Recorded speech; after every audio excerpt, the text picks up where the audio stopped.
We're at the tree here at FIU, and we're here to tell two stories today. The first story is going to be from John Robinson, my friend. John Robinson won one of the biggest civil rights cases in the history of Florida, and I want him to tell you about it right now. So, who are you, John Robinson? Tell us who you are. Well, just a few words. I'm the son of migrant workers that pursued justice in the judicial system. I filed a major litigation against a company called Calkins Indiantown Citrus Company. Let's back up a little bit. So where did you grow up? Where were you born? I was born in 1954 on Stamford Wright Road in Valdosta, Georgia. Were your folks farmers? Yes, we was on a 250-acre farm that was leased to my grandfather for upkeep of the farm by a black farmer by the name of Jim Woods. Okay. Jump forward and tell us how you came to work for Calkins and who Calkins was. Calkins was a typhoon of a businessman. He owned Gulf Oil and State Banks of Denver, Colorado, and he owned a juice plant in Indiantown, Florida. The orange juice plant. Orange juice plant. Did you work at that plant? Yes, I did. What was your job at the plant? Well, I first started off, I started off shoveling feed in a feed mill, and Basic labor. Basic labor. Okay. And I didn't know much of anything. And opportunity presented itself for me to learn, and I learned from the hardships of just labor. And a gentleman by the name of Homer Cadwell. White man? Yes, he was white and he was a racist. And he trained me to be an industrial mechanic. Why? Well, Why would he do that if he was a racist? Well, what he done Get the is, point now, 'cause we got some more time. I'm trying to do the best I can here. Homer, he was a guy that you had to make him feel that he was superior above you. And I watched his tools. I told him his toolbox in order for me to learn the trade from him, and I basically kissed up to him just to learn the trade. So you told me you wouldn't even let him carry his toolbox. I told him his shoes for him. I carried him around for him. I washed him up. I put him away for him. I did all these type of things for him. And then in return, he would teach me how to break down gearboxes, how to rebuild pumps. Okay, that's how your training came from white racist. Right. Okay, so what happened? And I ended up working in the feed mill. What's the feed mill? The feed mill was a processing plant. We worked in a orange processing plant where they make concentrated orange juice. And feed mill was the orange peel, and you create a byproduct, which was cattle feed. Oh, Okay. All right. And it was a supplementary part of cattle feed. Cattle Okay. feed. All right, that's more detail than we need. Okay. So what was your job once you got trained? What were you doing? Well, I learned to operate the mill by a young man, and we called him Mark. And There's another person who there's trained you? another person that trained me in the feed mill, and I worked underneath him. Okay. And So you were learning all these things about working this juice right, plant, right, how to right. put tools, pumps, and all right, of that. let me just break it right on down the way it really was. I worked under this guy, and I could never surface to let him know I was the one operating behind the scene. And one day his brother died, and he had to leave and go back to New York. And they didn't know I could run the mill, and they didn't want anyone black operating anything for him, as far as having the capability of operating the juice plant. Just basic labor for black people. Basic labor for black people. And anyway, I learned to operate the mill. I learned mechanics, all the mechanics of the mill. I was later trained by Honeywell to calibrate the modular furnace. And Honeywell was the company that. It was a company that calibrate a modular furnace. Okay, all right. Don't lose. Okay, so Honeywell, what did they do for you? They trained me to calibrate the modular furnace, and the furnace, it was a modulation where to go into high fire, low fire. That would increase the heat and decrease the heat. All right. Let me get that maybe in more detail folks need. So you learn all this stuff. I learned everything there was to know about the juice. Okay, and not letting them know how much you knew. Right. Keeping from them how much you were learning. Yes. Then what happened? Get to I was denied the opportunity to get in the supervision. Here we go. I went into supervision. What do you mean you went into I was a supervisor of the feed mill. Let me just tell the story just like I wanted to for you to tell it without going into the elaborate detail. Okay. I became superintendent of the feed mill, and I ran the mill, and I had several men working for me on 3 shifts. And I trained all of them to be mechanics, and we became certified welders and all of this kind of stuff later in life.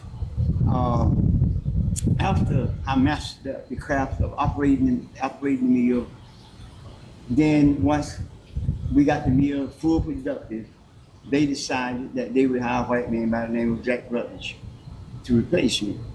But they wanted all me you had done to right, and they wanted me to operate the mill, keep the maintenance up on the mill, and this kind of thing while Jack collected the pay.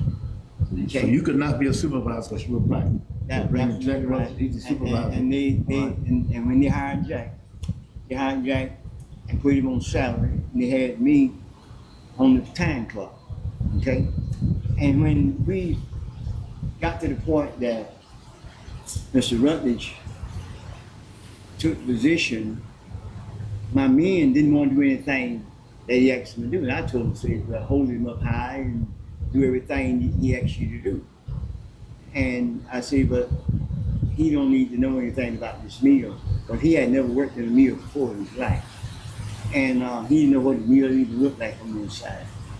And Palmer Tuckhill, who was the general manager, he put him in charge of the feed mill. He put him in salary. So I went to court, and I filed a major litigation because of discrimination. And because they brought a white guy in, put him over you. yes. Okay. So what happened? So then I filed a major litigation against the company for discrimination.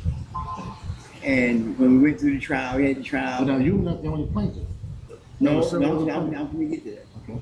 When we came to trial here in Miami, it's a long story, and I'm trying to tell it in a quick, brief manner, but it's a lot of details that I'm leaving out of this. It's okay, you have to, because folks will leave us if you don't. And the case was tried here in Miami area, and it was tried based on the very moment of hiring. That if they didn't discriminate against you at the moment of hiring, the moment of hiring was when you fill out the W-2 form and the man say you are hired. Okay, that's the moment of hiring. So no one in their right mind would discriminate against you at the moment of hiring. So we had to meet the ultimate test. And what does that mean? That meant that when they hired me, they put me on the time clock, and they put Jack Rutledge on the shaft. That was the moment of hiring. That was discrimination. That was discrimination there. And then that made the company guilty of 17 different charges that were brought against the company. It's an in-depth story. But wait, John, were there other plaintiffs? I was the lead plaintiff. I represented 850 blacks and a few whites for the association with blacks that were discriminated against. Who were these other plaintiffs who joined you? What was their complaint? Their complaint was denied promotions and denied the right to advance in the company. Weren't there some sexual abuse of female workers going on? Orange Pickles? Tell us about that. Well, Marie Millard, she had been sexually abused. Who? I'm sorry? Marie Millard. It's one of the black women who had been. What happened to her, John? Well, in death, it was a lot of brutality involved in this, and it was alleged that she had been raped and this kind of thing. The case was to be tried by Norman Rucker, federal judge Norman Rucker. And when we decided to settle the case, they settled both cases. And wait. You just both cases being your case for being denied promotion, and the other case was what? For sexual harassment. Well, workers, not just this one person. Right. Or? It was several women that were involved. Didn't you tell me that the white supervisors would require some of the black women to have sex with them? Well, that was what was alleged. True. Apparently it were. All this came out in the trial. All this came out during the trial, and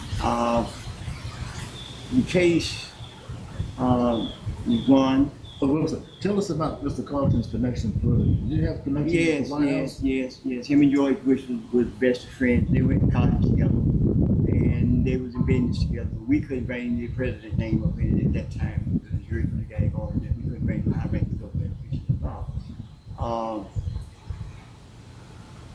During this trial, if I can back up just a little bit. Okay, John. When I filed the complaint, I was by myself. Then it was 17 others that joined in. And when they joined into the class, they got put on what's called a hit list, and all of them lost their jobs. And when it came to 1983, when they decided to convert to class action, they offered me a settlement, and I refused the What settlement. did they offer you, John? $980,000. Turn it down? I turned it down. Why? I let them know that who died to stand in the way of justice for so many other people, and my mother taught me to reserve myself for the last.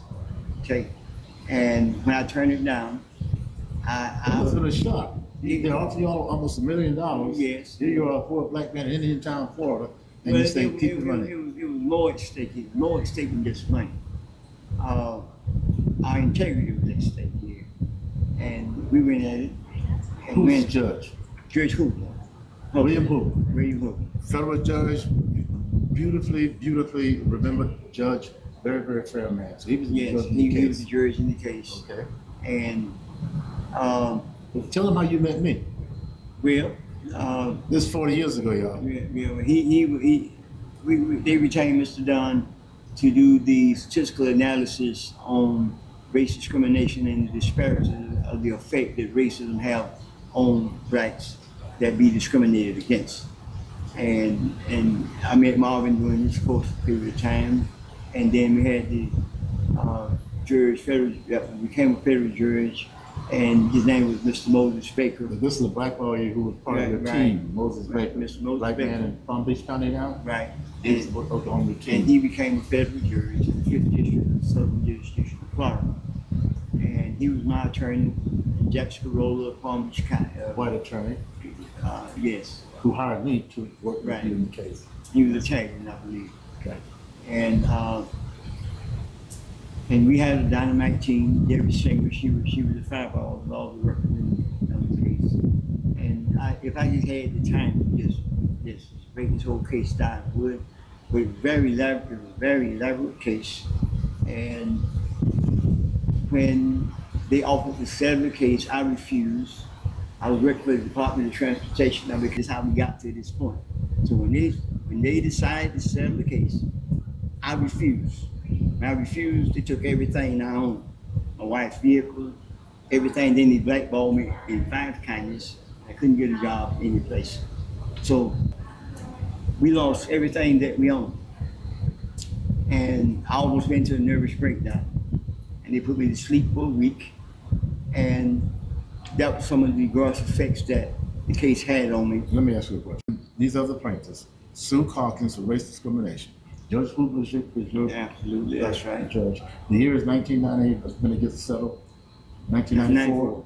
And in 1994, in the case with this, on discrimination, what was the settlement? How much money did you and the other- $14.5 million was the settlement of the case. And my wife and I, we received a little bit over $1 million. And we took and we left after the case was resolved.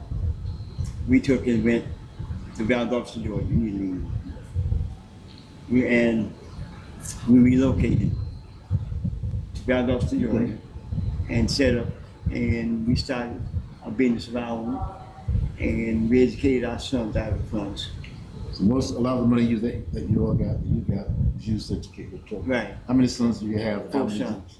What did you do in terms of I education? sent one to Savannah School Art and Design, One where? I'm sorry. Savannah Art School and Design, SCAD Okay. in Savannah, All right. and he owned a business called Tribe, okay, Tribe Inc. And then my other son, he got his master's in psychology, All right. and my other son, he have a business called Fabrication Inc. and we work with waste management, We work with different various cities. We build roll-off tubs and dumpsters, All right. and we refurbish roll-off tubs and dumpsters. And my baby son, he owns a company called Strive Engineering, and they all are doing quite well. And Now, I knew them when they were babies growing up. Right. I've known them a long time. So these little boys come along when we were involved in this case. Now well, let me just say this.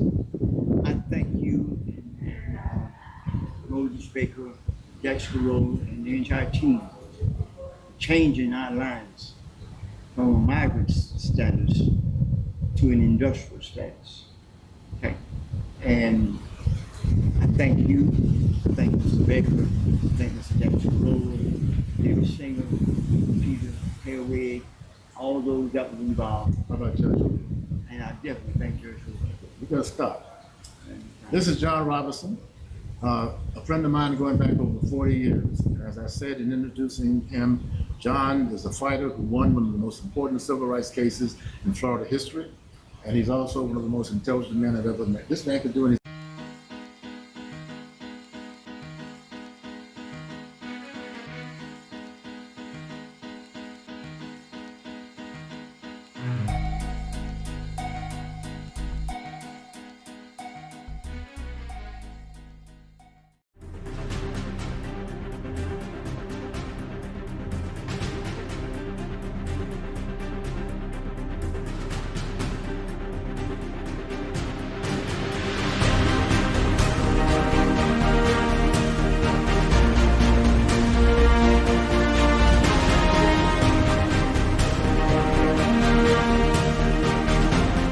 You guys in for another treat.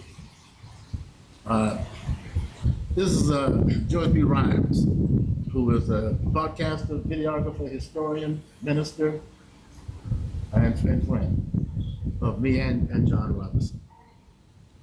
Tell us, if you will, and you are an expert on the Mary Laura Turner lynchings. I want the folks to know what happened to her, to her family, to the folks, the black folks, who were victimized in this case. So start with, who are you? I'm George Buster Rhymes, to get to Free Press, social media network that I started years ago. I am from Quitman in Brooks County, where Mary Turner was lynched. I am graduated Washington Street High School. I'm a retired military veteran of the Vietnam War era, community activist, and very involved in the civil, human rights, and women's rights movement across the nation since 1975. We won't throw my note. Okay, all right. Tell us what happened in the Mary Laura Turner case.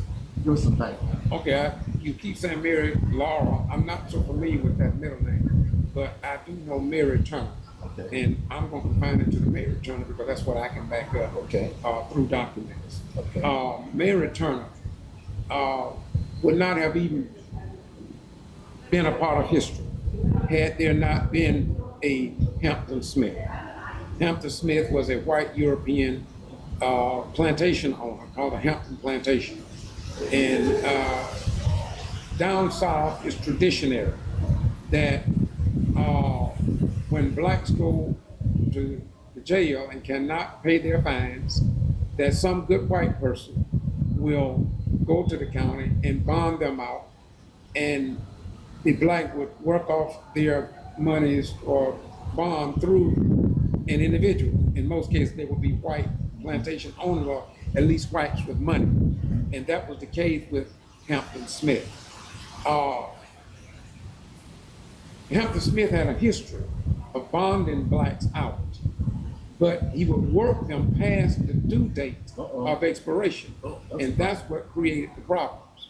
So what happened was this particular plantation, black crews became fed up with his practices. He was disliked even by Caucasian people, history records, for knowingly not respecting the law of the state of Georgia. This particular morning, Hayes Turner, who worked 1918? May of 1918, Okay. Hayes Turner was working for Mr. Hampton. many blacks had already had encounters with him, and they were so fed up with it until there was some who had threatened that they were going to take him out. And so happened one morning, early one morning, someone came into Mr. Hampton's plantation home, his home, on his plantation, and decided to destroy him and his wife. They killed Mr. Hampton. But the question is, who killed him? We told that the wife was, something happened to her, beat up, but she was, and the rumor was that she was raped. They later found out that there was no rape involved. And so, but because it down south in Quitman in Brooks County, who already had a history for lynching black people, so what happened is went out that this plantation owner had been killed, his wife had been raped, and the whites went crazy, went berserk, and they started searching for whoever did it. And this man named Hayes Turner, who was the husband of Mary Turner, they thought that he was the one that did it because Mr. Hampton had also had some run-in with him and his wife. And so when word got out that they got to find this man, so they found Mr. Hampton. I mean, they found Hayes Turner. They lynched him without any trial, anything. Once they killed him, Mary Turner, being a young, they published her age being 3 different ages, but I would say she was a young, fairly young woman, and she was pregnant. In her 8th month pregnancy, she was pregnant. But when she found out what they had done to her husband, she made this statement that if they found out the individual or individuals who killed her husband, Hayes Turner, that she wanted to prosecute it to the fullest extent of the law. That outraged the Caucasian white supremacists from Lowndes County, Brooks County, joining counties, all came together to put her in her place. And of course, they captured her near the, can't think of the bridge right now to come to, but they captured her and hung her upside down. They dosed the body in motor, oil, and gasoline. They set a match to her, set her ablaze. And then a mob member, because it was a mob that did this, white mob. One of the white mob members took what they call a hog knife and ripped over her abdomen, and out fell this 8-month-old fetus. Then this Caucasian man took the heel of his boot and crushed the head of that baby 2 or 3 times, and it recorded that the baby gave out 2 feeble cries and went into the land of the hereafter. Now, the whole story of Mary Turner didn't stop with Mary Turner. And to save time, there was approximately, some historians say 13 people died during those 2 weeks of terror. I say from 16 to 25.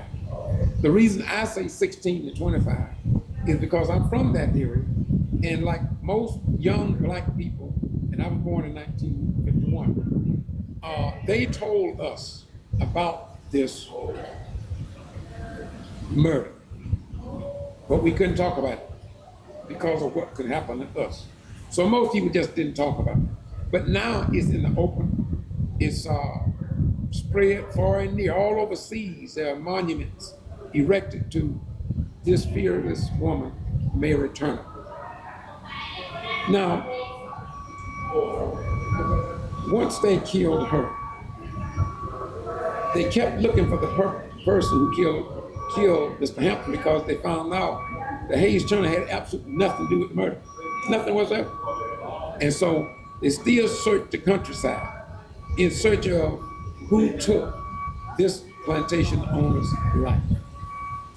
And to make a long story short, along the Marvin, Bonnie Road, they caught a black person there, took him to the old What camp. road is this? The Marvin? Marvin. It sounds like Marvin. Marvin is a little city, and the thoroughfare from the Valdosta to Moultrie, they call it the Moultrie Road. And across there is what up on the right they call the old campgrounds. And they took some of those men and lynched them there at the old campground, which was a camp meeting for the white churches, but they hung black people there. You'd have a history of that. All right. You took me there. Yeah, oh yeah, that's right, you forgot about that. And they also took one of the suspects to another little town called Berrien, not Berrien, no, I can't think of it right now, but it's west of Moultrie, Marvin, west of Marvin.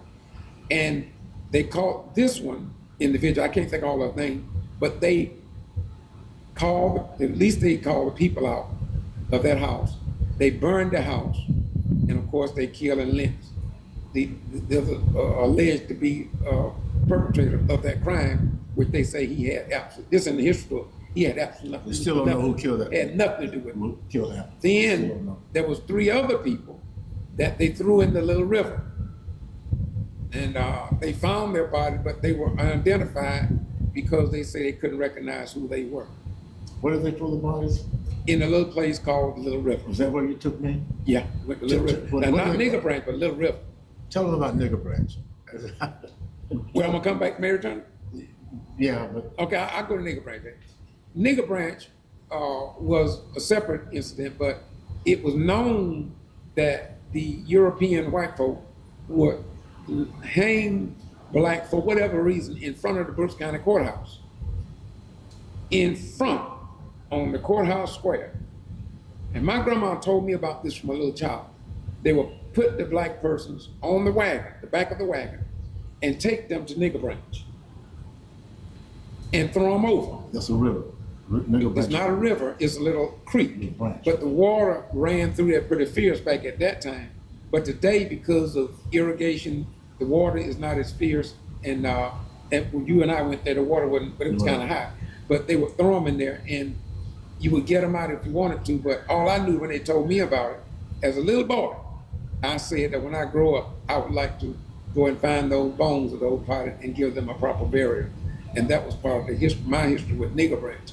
Later found out that I wrote about Nigger Branch, and there was some children at schools in Brooks County came together because it troubled them so much until they, I guess, persuaded the county commission to change Nigger Branch to Pride Branch. Now, how you get from Nigger Branch to Pride Branch, I'll never know, but that's what they did. Now,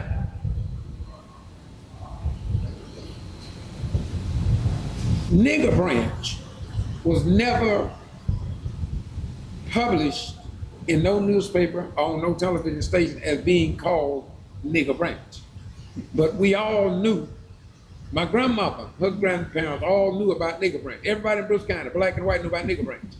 They say, I just crossed Nigger Branch, not no Pride Branch, no other branch, Nigger Branch. There was no other name. If you ask anybody in Brooks County, where's Pride Branch, even after they changed, nobody know where Pride Branch, but they damn sure know where Nigger Branch is. Can you believe we're sitting here at Florida National University, under the Black History Living Tree, Learning Tree, talking about Nigger Branch? But see, this is what FIU needs. This is what Florida needs. We need to tell these stories. Don't hide what happened to us.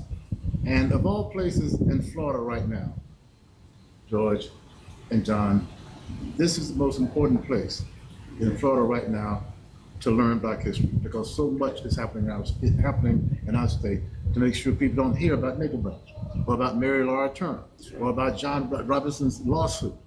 That's why we're here at the tree, telling these stories. So, thank you. No. Thank you both. You still got power. We can sit and talk for a while. They just get- No. But we got to. Go ahead. I owe this to the people who want to know, because Mary Turner was lynched, But we have all the other people, and I'll wind it in pretty fast. These other people that was killed had nothing to do with the murder. However, Sidney Johnson did. Who's that? Sidney Johnson was the black man who actually killed him. How do you know that? Because the history books recorded that in the Crisis magazine that was published in 1918 by the NAACP. And Leroy Bennett is one of the most popular editors and reporters of that time. And he got a book out that I got called Before the Mayflower. I think it's on page 92. And they reference it in that book. And this was the first print that I saw about the location of Mary Turner, but that book is wrong. I found that out by me researching, because I researched everything. I even tried to research where I came from. And I found out that I did not come from Africa, but I came from Arche Boulan, my lineage. But when the whole system, I'm trying to move right along, but when the whole system unfolded with the Sidney Johnson situation, who actually did the murder, they searched in the woods, in the swamps, trying to find Sidney, the man who actually did it. But what happened was, he was in Valdosta, in the city limits. Hiding in a house.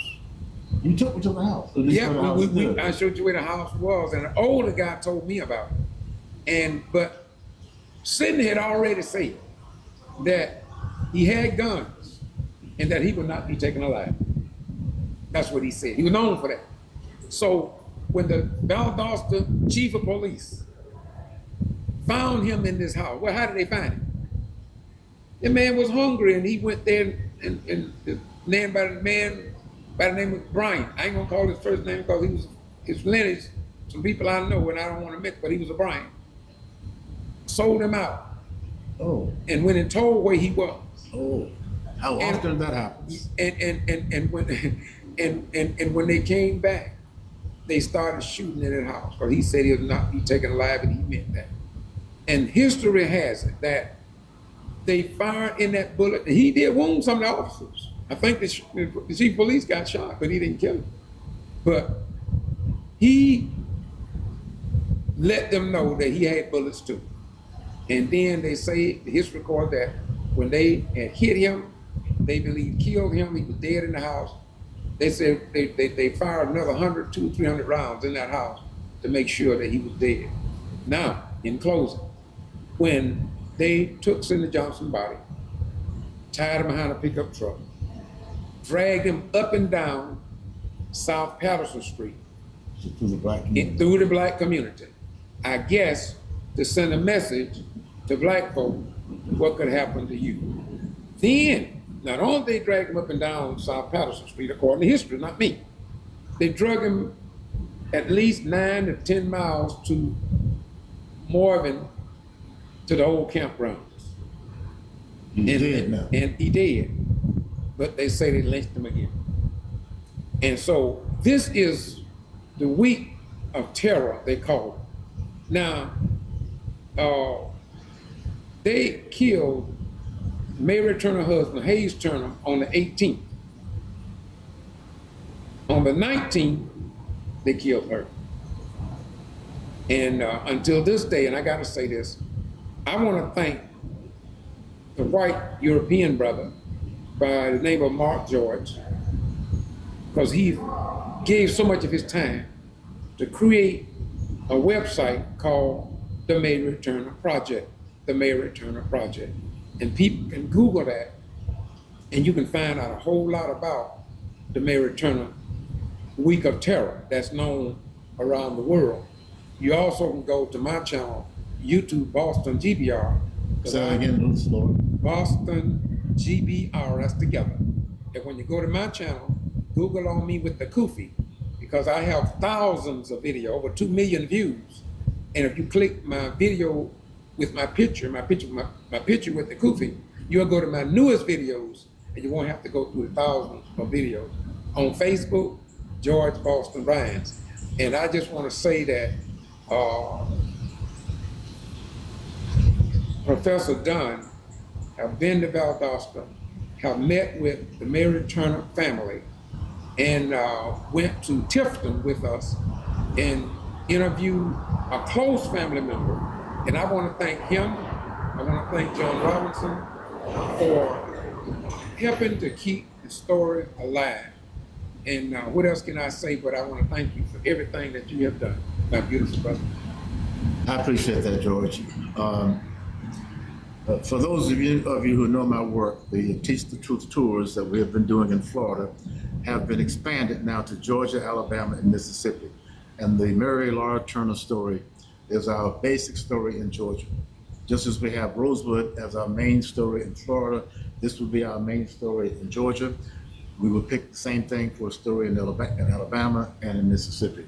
And then we would take students, college students in those states to those places as a part of what we're trying to do to promote Black history, not just in Florida, but in 3 other states. And we thank the Mellon Foundation for giving us the funds to be able to do these tours, to take people out to places where the blood was shed and have a real transformative experience. So we're still alive. Yeah, go ahead, John. Yes, Come on around. Did you say something in 1923? That was 1918. 1923 was Rosewood. Yes, it was Rosewood. So it had a correspondence of a few years. In that time frame, yes. But there was a time when there were, lynchings were going on all over the place. I don't know if you're in the picture or not. No. But I mean, that, okay. Since you guys grew up in Georgia, South Georgia, when I went up there to visit you all, I saw cotton fields. The cotton had been picked, but I got close to cotton fields and I've never been. Talk to us a little bit about the cotton industry in South Georgia, the coming of the cotton gin, what's happened to that industry. I saw just wide sweet form of cotton. Well, I was brought up there. I was brought up in that area, and I know I picked cotton. I started picking cotton. I remember them giving me a cotton sack. I was 5 years old. But at 5 years old, I had a little cotton sack. But it was not the proper sack that most of the people had. What I had was a little flour sack. That's what they gave us. Flour used to come in bags. Yep, flour used to come in little sacks. You're talking about the Right, yeah. And we had to pick it. And when you went out there, you were small, they expected for some cotton to be in that bag. You didn't play all day. But anyway, a lot of the money that was made by white people was made from cotton. And black folk were the one who picked the cotton before the cotton gin was ever created. And so what happened, or invented. And so what happened was cotton was killed. Yeah. And this is why they have those plantation called cotton plantation. I try to stay away from all plantation. Anything got a plantation name on it. And I go straight to plantations. I want to see. I want to stay away from. I don't have nothing to do with it. So much. See, you're from Georgia. I'm from Florida. Y'all have a more devastating experience with plantations. Cotton. And this is what I read later about cotton, is that people don't know this. Now, a white friend of mine by the name of Pastor Bennett shared some newspaper clipping with me and some more information. Some of it I won't mention here because I just don't think it's mention it. But I will say this about what he told me, was that the people down south are very smart. And that is during the Civil War, a lot of them did not sell their cotton. They took their cotton and saved it, preserved it until after the war. And basically that's how they came to make a lot of money off of cotton. Yeah. But the cotton industry was definitely a big thing. I picked it. You didn't play with matches around cotton because you could destroy your house. How'd you keep your hands from getting with all the thorns on cotton? Well, first of all, I hear people talk about that. That wasn't even an issue. That was really? was not an issue. Let me tell you why. How can you pick cotton and not get your hands stuck with the? no, he got cut. They got cut. No. Let me help you out if you don't mind. I didn't pick cotton. I picked. I'm gonna tell you about it. I'm from the country. Okay. I used to cut wood, but we didn't have no Yes. All across the top of my hand here, there was calluses. Okay? I had calluses. People today is not tough like people were yesterday. When you go and you pick cotton, guess what happens? Your finger get hard. Your fingers up around here get harder. My fingers right now, I probably couldn't. If my fingers, if my fingers, Still normal to me. yeah, normal now, but not back in the day. People, men hand particularly was rough. The more you pick cotton, the more you catch them burrows. So you got to catch them like that. Your hand get harder. Just that anybody you know It's that. the natural response of your hand. But your to hand, being because that's what you brutalized by do. that thought. Absolutely, yeah. I mean, when you first start picking cotton, you be careful because you know you don't even know to look out for that sticker. But after you learn how to put your hand in there, you want that's not a problem no more. Most anybody that's just before. How much cotton did the average good cotton picker pick in a day? So the boss man would be managed. You better at least get 100, 200, 250 pounds. At least 100, 150, somewhere like that. And we had, I remember there was a lady called Major Sanders, I think they called her. And I think they said she picked 300 or 500 pounds one day, and that was she was talking at the time. She said, hot you boy, I picked 500 pounds. And everybody used to mention her. But there was no limit. It depends on how fast you want to work and how much money you want to make. Did they keep kids out of school to pick cotton? Oh, that's another story. A lot of people, if they lived on the plantation of the white man, when the white man told them to stay out of school, they didn't have nothing to say because they stayed on the plantation. And of course, they had to pick cotton. In my class in Washington Street High School, I'm not ashamed to say it because it is true. Some blacks stayed out of school so long until we would forget they are even in our class. But when that season is open, then they'll come back, do the best they can, and in most cases, believe it or not, they pass. That's a fact. Now, we were blessed in my family. We had 50 acres of land. That's not much, but it was a hell of a lot more than what some How of did you them. want to get 50 acres of land in South Georgia, black family? Tell us about that. Well, I can't explain it, but I will say that my granddaddy and my grandmother was Blankham seed. And Blankham seeds back at that time, even until this day, they knew a little bit about economics. My granddaddy, he loved land. He loved to have his own. Now, where is this now? This is in Brooks County, 9 miles west of Quitman. Okay. Yeah, not too far from the Greenville, Florida line. But my granddaddy was bent on having something to pass on to his children and grandchildren. He caught hell with that land. And as I was telling you during our conversation last night or night before, was that my grandma always told us, if you go in the store, if it ain't nothing but a piece of bubble gum, keep your receipt. And had she not kept her receipt, Giant Bank in Boston would have taken that land from my grandparents. But, because that's what I brought about. But she was able to search, I don't know how many bags of receipts, had probably 8 people going through and they found the receipt. And that's why the white man didn't take that land. And what did that receipt show? That receipt showed that my granddad had been making the yearly payments on that land as he was supposed to, and not like they say he had not done. Can you imagine how many folks lost land Absolutely. because they didn't have those receipts, had no ability to prove that they were being cheated? Absolutely. Plus, you could be killed if you did charge a white person with cheating you. So your family still has 50 acres of land. Well, my granddaddy sold a couple of that, but for the most part, it's still standing strong. People know that land belonged to Howard Bryant. That was my granddaddy, and I'm so proud of him. He's gone now. My grandmother's gone, but his memory. And I may add this, because I mentioned this the other day. We as parents must teach our children the history and the value of land ownership among black folk. Because we have given up so much of our land. So much of our land was stolen. Just outright taken from us. And then there were times when, at least in Florida, what the government helped white people get land, but not white people. Let me give you an example. In 1842, before Florida became a state in 1845. In 1842, Florida was still a federal territory. had not become a state yet. In 1842, Congress passed what was called the Florida Occupational Act of 1842. The Florida Occupational Act of 1842. That law gave 106 acres of land, free land, to any white male head of household. 106 acres of land, if you would agree to farm that land. And if you took that 106 acres and farmed it, guess what? You get another 106 acres. That's how white folks came on all this land, not just in Florida, but in other places as well. No black male head of household got land under that law. Well, I remember Martin Luther King, and I don't like to talk long, That's all, we got time. but I want to Until make sure 4 that o'clock. what I'm speaking is the truth, and that is that in one of Dr. King videos is so powerful, and he talked about when the black man came over on the ship, we were given hell and chains.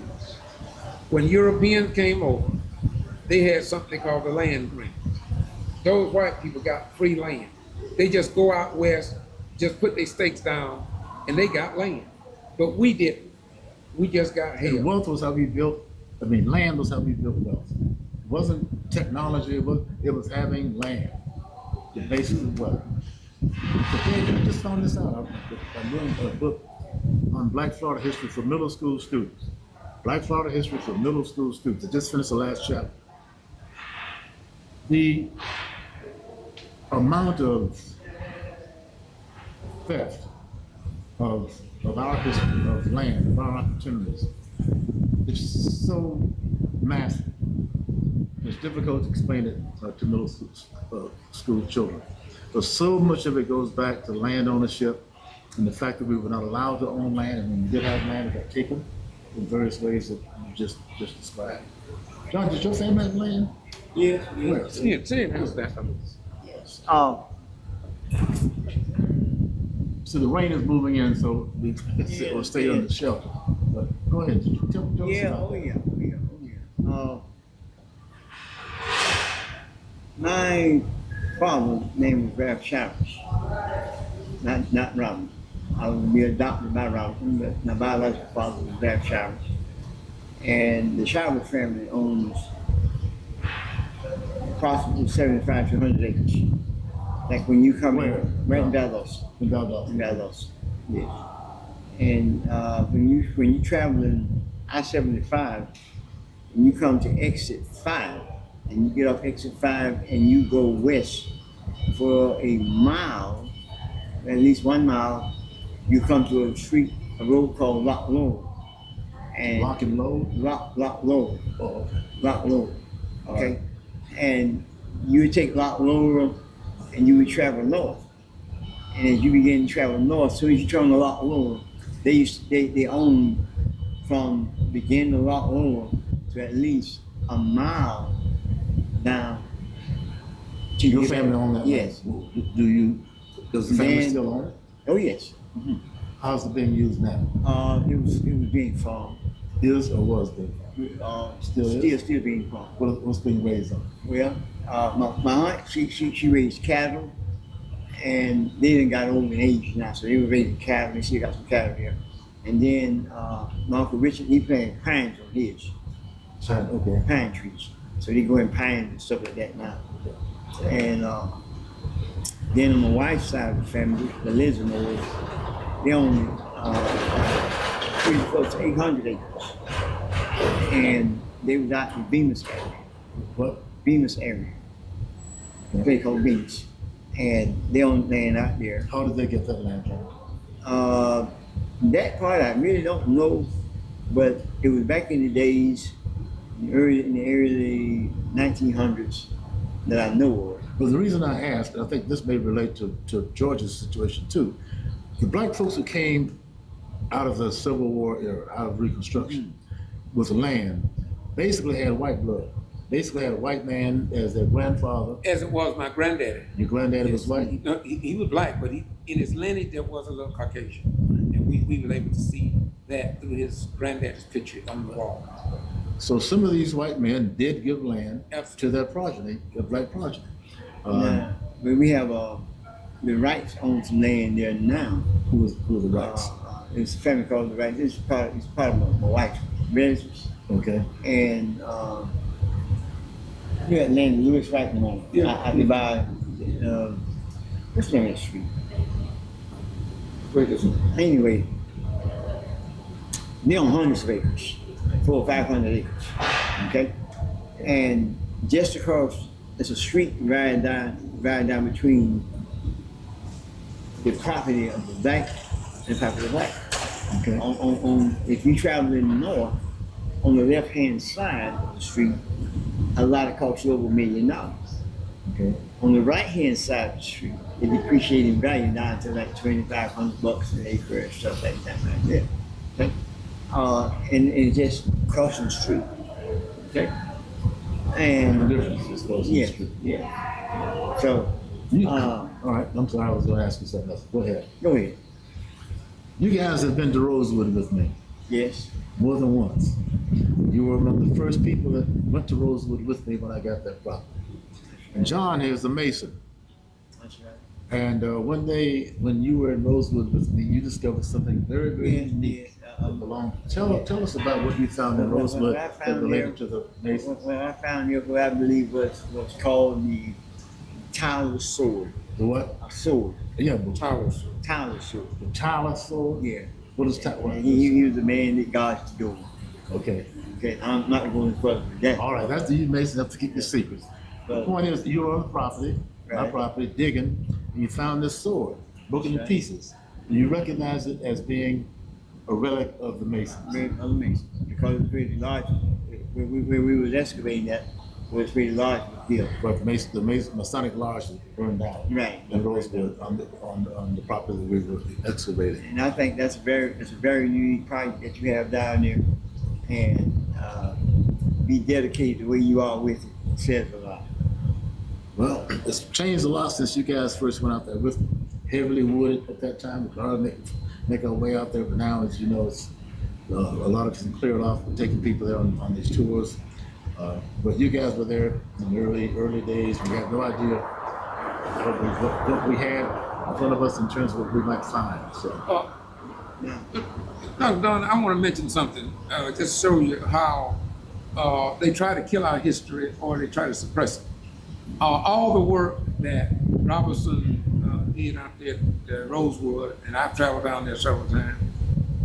Normally, when people of the common everyday experience, persuasion, if you will, go to do work, such as to a historic site as Rosewood, the newspaper, TV stations, or somebody will call these people in and at least interview them to give them update of what's going on. I think that, I may be wrong, but I think there's a bridge in Rosewood named after John Robinson. I think that would be a great accomplishment if the news media networks locally in the state of Georgia would give him and his family the credit for building that bridge in Little Valdosta, transporting it to Rosewood, as small as it may be. But I just want to show you how people ignore things that should be news in the black experience. yep. There was a railroad track that was on our property, and there was a trench, and there was had been a trestle across that trench that had been washed out years and years and years earlier.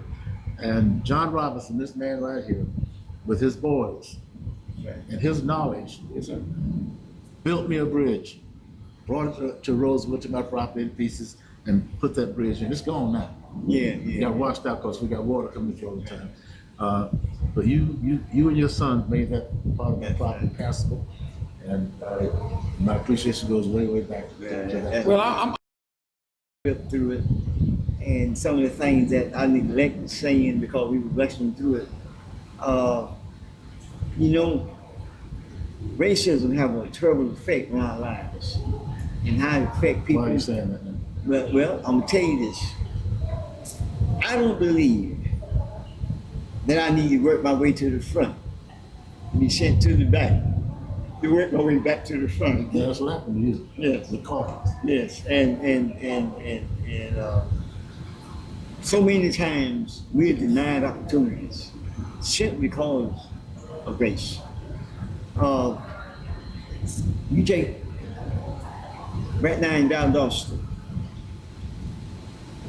You send your children off to college, they get out, they can't get a good job in the profession that you have them in, so they have to leave. I'd love to come to Miami or go to Atlanta. Don't come here. Yeah, no, well. Don't come to Miami. Well, No. A lot of folks come into Miami. Just go to Atlanta. yeah, well, anyway, they have to leave that also. Then when the white students come out, it's kind of like grandfathered into the family's business and this kind of thing. And what we decided as a family, to be independent. So I work in the waste industry to a certain degree, and we're refurbishers, and we rebuild garbage trucks, we rebuild roll-off tubs, and do it for the cities. And we do work with the city. Roll-off tubs. The big trash dumpsters that they load up on the back of the truck. Oh, okay. Okay, and they unload them. We build those, we refurbish them. We do work for the city of Thomasville. Is this a major contract? Yeah, oh yes. How much is it worth? Well, we do over $1 million a year. Okay, and we do work for DeKalb County up in Atlanta. We had a contract with them for $980,000. We were doing work for the city of Columbus, and we were doing $15,000-$20,000 a day over there with them. And all this came out of your experience. Yes. Going all the way back to Calkins, you're Right. being trained to be a mechanic, to be an engineer, etc. You have to want it. And if you want it, you go after it. Well, it has to be more than that, John. You have to have the ability. Oh, to learn, yes. too. Oh, You yes. have the unique ability of mechanical learning. I've Right. seen you over the years. Right. No, I can't halfway screw a light bulb in. Right. But you could build a juice plant, orange juice plant from the ground up. Right. But and then this man over here, the gift of voice. The gift. And I drew images of this guy. And I called him man with no plan because my life was totally different. In comparison to esophageal cancer, which is the most aggressive cancer. They gave me 2 to 6 months to live. And I was in the fourth and final stage, and I got sent back to the third stage. And I survived. I'm in the mission now for 17 years. So I'm one of the survivors. My wife died from it. Tell us about that. You think there's a connection between your cancer, your wife's cancer, and working in those orange groves? Oh, yes. Well, why do you think that? What do you? And this is taking your wife recently. Yeah, your wife right. just passed. Esophageal cancer is something that 2 people in the same household just don't have. Okay? We got exposed to some chemicals working for Coca-Cola. We had purchased Minute Maid. And back in the years, she was spraying some, they were using a chemical called difoliantan, paraquat, and other different varieties of And your chemicals. wife's job was spraying. Right, she ran a speed sprayer. You know, a speed sprayer. It's got this big engine, and it sprays and blows, and the fans blows against the trees. And they gave her a suit, but they didn't give her a mask. And when she would turn to go down the road, it would blow back in her face. And it paralyzed her esophagus in 1983. And she had major surgery then, and it developed from that point on. And I miss it. Y'all were together. How long were you married, John? 51 years, and I trained for 54. I knew it 3 years prior. Dunn, when you asked him about the ailment and how it came about, I just want to interject here that in my lifetime, white people have gotten away with so much, and they benefited financially from what they thrust upon black folk. I'm from a little place called Brooks County.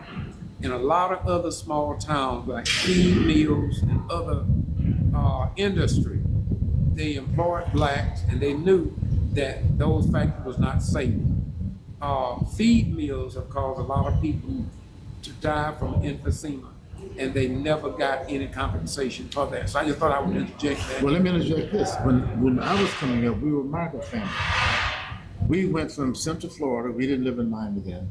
From Central Florida, DeLand, up to Long Island, New York, to pick potatoes. On the ground picking potatoes on Long Island. And they would have a sprayer being pulled by a tractor. That's it. would come up and down the road and spray this spray for these That's potatoes, it, that's and we keep right on working through it. We had no idea of what we were being exposed to. I'm talking 1949, 51, 52, when we were an American family in New York, and these sprayers would come by. At night, when you would go home, you could taste metal in your throat That's right. till the next morning. But no one was concerned about the environmental impact. No one thought about the impact, not only of the spray, but the dust. These they would beat the ground, so the whole atmosphere would be dusted from morning to night. And we had And it didn't give you mass. Right, you go home and you're spitting up dirt. Now we had the Farm Workers Union that we was part of, and the Farm Workers Union made them tell us that these chemicals were unsafe, and that it'd be 20 to 15 to 20, maybe 25 years before they'd be known to be cancerous or not. And then if we refused, we would be fined for insubordination. Okay? So therefore we had to, being poor and need a job to feed your family, you was compelled to do work under the conditions. I want to change the subject of the slavery. I'm going to have a presentation here under the tree on Juneteenth. That's June 19th. We're going to have a Juneteenth, not celebration, because I don't believe in Juneteenth. I think it's a fake holiday. I don't know why we're celebrating the fact that people in Texas finally learned that the war was over. So what? What was the big deal? What did Juneteenth change in an enslaved person's life? You find out that all the slaves are now free. What were you going to do? Go to Ohio? Go to Canada? Leave the plantation? People stayed right where they were. It didn't make a damn bit of difference that Juneteenth came and went. But somehow or another, this is now a federal holiday that we got to celebrate. Absolutely not. Here we're going to talk about all the reasons why we should not be celebrating Juneteenth. Nothing changed after those folks in Texas found out that slavery was over. Same thing with the Emancipation Proclamation. Didn't change anybody's life. What difference did it make? Let me just finish this point. What difference did it make in 1863 that Lincoln said, okay, slavery was over, Emancipation Proclamation? It didn't free the slaves who were in states that were not in rebellion. So if you were a slave in Missouri or Kentucky, when the Emancipation Proclamation was announced, you still were a slave. So, plus even in Mississippi and other states, there were enslaved people that the proclamation was aimed at. What difference did it make that a slave in Mississippi, Alabama heard that the proclamation had been issued? What are we going to do? Just okay, Mr. Man, I'm leaving. I'm free now. These things didn't change anything. What did not change was economic dependency on white people. Absolutely. Even if slavery is gone, but where are you going to go? What kind of work are you going to do? Right. Let me interject this, and I'm gonna be through. I ain't got. I don't have nothing else to do, but I'm gonna be through because I'm gonna let somebody else talk, then I start over again. As usual. As usual. You're a trip. But and here I don't want to say anything. I just want to say this to my brother here. We went to an individual's house yesterday, and he referred to you as a legend. This individual, to tell us his name and tell the people why he say that you're a legend, and what does he have on his wall among all these trophies and stuff that he's accumulated over the years. Will you expound on that? Well, he What was was his name? So who are you talking about? Federal jury Moses Becker, the Honorable Moses Becker. The black attorney that Black represented attorney you. that represented me. Federal judge, y'all. Became Federal a judge. Right. Is he still a judge now? No, He's retired. He's retired. And I did find out something about him, that he's an excellent fisherman. And he's a bass champion when it comes to fishing. You know. Now, the judge wouldn't be lying now to you about No, that. no, he no. got He got Yeah. a home. And in this special room, he got a plaque of the biggest courtroom in Miami, which is on Miami Avenue. Okay. And George Hoover's court, and it's the plaque in the bottom says, "I have a dream." And that plaque was the plaque of my case. Okay. And you know, I'm so thankful to him, to you, like I said before, the team that was involved that changed the course of our lives. I didn't have a chance to really express it if I wanted to, because we was quiet at the time. But since we got the time, you know, Go ahead. when you come from a migrant background and you don't finish school, then I went back and got my GED and stuff of that nature. And when you learn from life experience and you determine to have something, and you don't want what you had for your children, you want something better for them. It instills something within you to move forward. And you guys gave me that opportunity to bring a change to the structure of my entire family. And we got exposed. I've been a millionaire twice. One by the Calkins case, Calkins case. and then one by working from my hands case. And Now, you've been a millionaire twice. That's 2 times more than I've done. I was a lowly professor working at FIU. Tell the truth, Doc, tell the truth. I worked here for 36 years. My office was right over there, the next building right here. I'm about the million, what I'm talking about. Well, I'm waiting for my first million. Let me help us wrap this up because we're going on and on. Let's try to wrap it up. Can you help us wrap it up by telling us how someone could get in terms of finding out what you do on the web? You got it on websites or any books, anything like that? I know John got one to talk about. Just don't, not long, but just tell us a little something to close it out. My website is dunnhistory.com. Dunnhistory.com has my work going back 30, 40 years. Films, interviews, stories, articles, dunnhistory.com. The Miami Center for Racial Justice has a website. It is Miami Center for Racial Justice.org. Miami Center for Racial Justice.org. And we need money. We need support to do the things we're doing. We need support to make sure we keep doing the tours that we're doing. We need support to make sure that we have good programming under this tree. We're just not starting here at the tree. But we're going to be having things out here frequently on this campus at this location. So go to our website and make a donation that will help us keep this work going. Freedom isn't free. Who said that?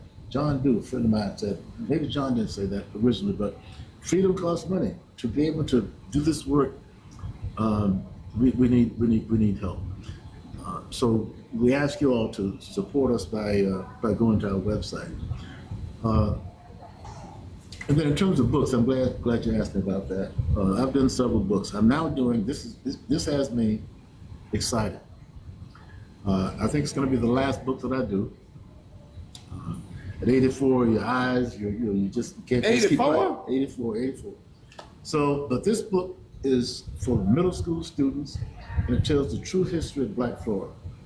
We tell the true history of slavery in Florida. We tell the true history of Spanish Florida, which tends to be left out. Black folks wouldn't take the movie here when Ponce de Leon came in. The true history of economic oppression, of political oppression. I leave out the violence because these are middle school students. I don't even know that. But I try to have them understand what really happened to Black people so that a kid can understand why there's such this unequal system of justice and economic justice in our country right now.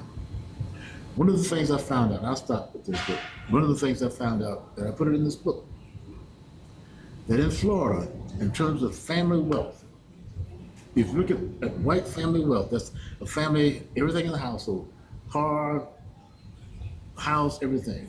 The average white household in Florida today is worth $250,000. The average Black household wealth, that's everything, not just in that household, is $27,000. 9 times more wealth in white families in Florida today than Black families. How are middle school students supposed to understand this? Except to be told that Black folks are lazy, they won't work, they would rather sit out at home and collect welfare checks. How else do you explain this incredible unequalness in society except letting kids know racism, institutional racism? We're not supposed to say that at FIU. It's illegal to say institutional racism at FIU. But institutional racism is how I explain to these kids why there's such an unequal system in our country today. Now I'm going on and on, but right, and I don't expect the book I'm writing to be in public schools. There's no way that what I'm writing is going to be in a public school. I'm writing this book for freedom schools, where we have churches now teaching our history, family members teaching our history. So this book is being written for that, for those folks. Not to make money. I don't care if we never make a dime off the book, but I want someone who wants to teach the true history of Black Florida history to have this book as a source to use. Thank you very much. But what can someone do with that little farm? Can they help you with the farm we was at there? I didn't want to leave that out. Just left that. Well, as some folks know, our organization started a farm in Overtown, right in the middle of the historic Black district, on 3rd Avenue and 9th Street in Overtown, right opposite Mount Zion Church. It is the only place in Overtown that has grass.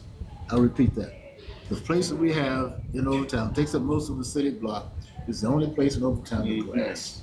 I found that to be insulting, that you raise kids in an environment where everything is concrete. So we have planted out this farm with the permission of the landowner, Cuban American gentleman, who was letting us use the land until he gets ready to put up a building on it, which could be 4, 5, 6 years. So we are now growing all kinds of fruits, vegetables on this property, organic, a garden and farm. We're serving some of the restaurants with fresh produce, but we give away most of what we grow in the neighborhood. But this is a safe, beautiful place for family members to come, for groups to come and enjoy that space. Okay. Thank you very much. I'd like to say this. We got to know from whence we came, and that's great what you're doing.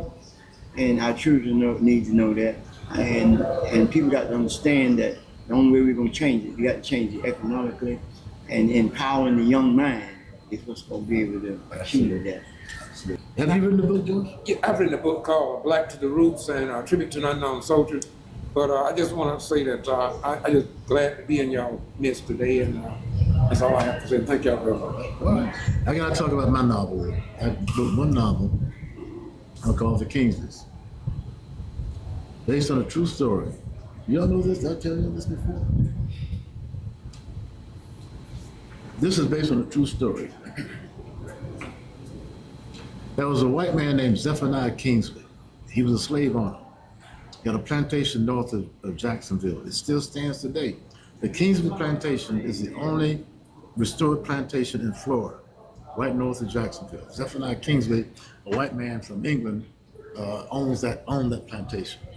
He was a slave trader. And in 1812, again, true story, he was on a slave ship. He was not the captain. He was the second in command. He was the business manager on the slave ship. And they go to Africa, and there was an African princess, true princess of the Wolf Kingdom. And this child at 13 was out with her mom at a stream, and they got captured together and enslaved, taken to Goree Island on the coast of the well-known slave fort where they sit people across the water. She was taken there with her mom and then put on the slave ship. And Zephaniah Kingsley was on the ship as the business manager. Okay. Now, what was common was for the captain and the officers on the ship, they could pick a woman, an enslaved woman, to spend the whole transit with them in their cabin. 6, 8 weeks across the ocean, you get to pick a woman, an enslaved woman. And this man, Zephaniah Kingsley, picked this girl, this child, age 13. Anna, her name was Anna, the name she took on as an enslaved woman. Older than her years, she looked older than she was. He picks her out. And this child spent the whole transit in Zephaniah Kingsley's cabin. He taught her English, taught her how to get along in terms of just being able to communicate with white people. And when he got her to Jacksonville, she was already pregnant with their first child. He gave this child 4 babies, 4 children. He married her. He freed her, he freed their children, became even wealthier, owned several plantations, not just one. And then life was so bad for them in Florida, they left and went to Haiti. Okay. And they away from racism in Florida. Oh, this is true. And in 1843, now settled in Haiti, he died and left his fortune, including his slaves, to his black wife Okay. and their racially mixed children. 1847. 1840, this is before the Civil War. This man dies and leaves his fortune to this black woman. And his sister, the Zephaniah King's sister, Elizabeth, white woman, challenged this in court. And that case went all the way up to the Florida Supreme Court. Okay. This is what I'm saying. A black woman can't own slaves. Case goes all the way to the Florida Supreme Court, 1847. Guess who won in court? She was. No, I'm not telling you all that. You don't read the book. Come You gotta on. buy the book. Anyway, are we out of power? I got it. Have we stopped recording?